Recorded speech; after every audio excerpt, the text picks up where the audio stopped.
prošlogodišnji pobednik prvenstva uzrasta starosti 3 godine, Tokiox, ili Petresa, u ovoj sezoni ima 2 pobede, sjajnu formu na 1.84, ili neko treći.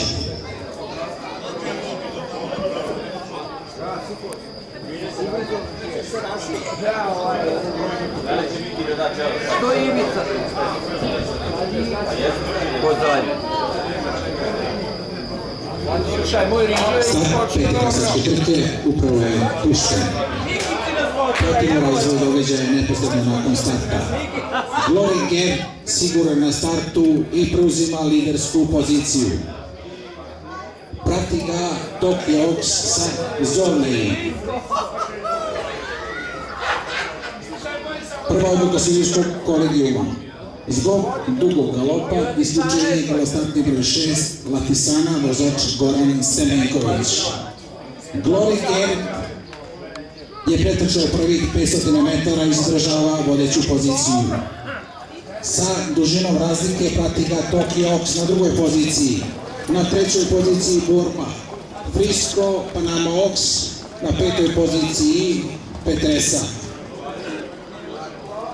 Oprostite, u borbi za 3. mesto bili su Ariel Swift i Panamaox.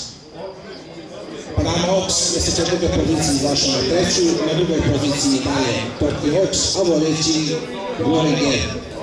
Petresa kreće sa 5. pozicije. Frisco na začelju. Prvih 1000 pretrčanih metara. Vodstvo za Glory Gap, vozač Novica Đorđević.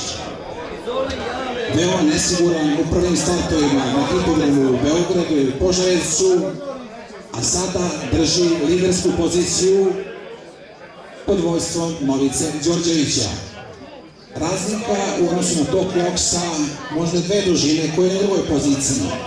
Na 3. poziciji Panamaox, na 4. Petresa, na 5. Ariel Swift, na 6. Frisco, ulazak u završnicu. Glory Gap ima prednost od 4 dužine. Na 100 metara od cilja, prednost sve veća.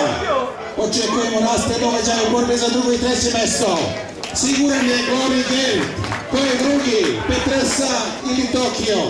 4. mesto Panamaox.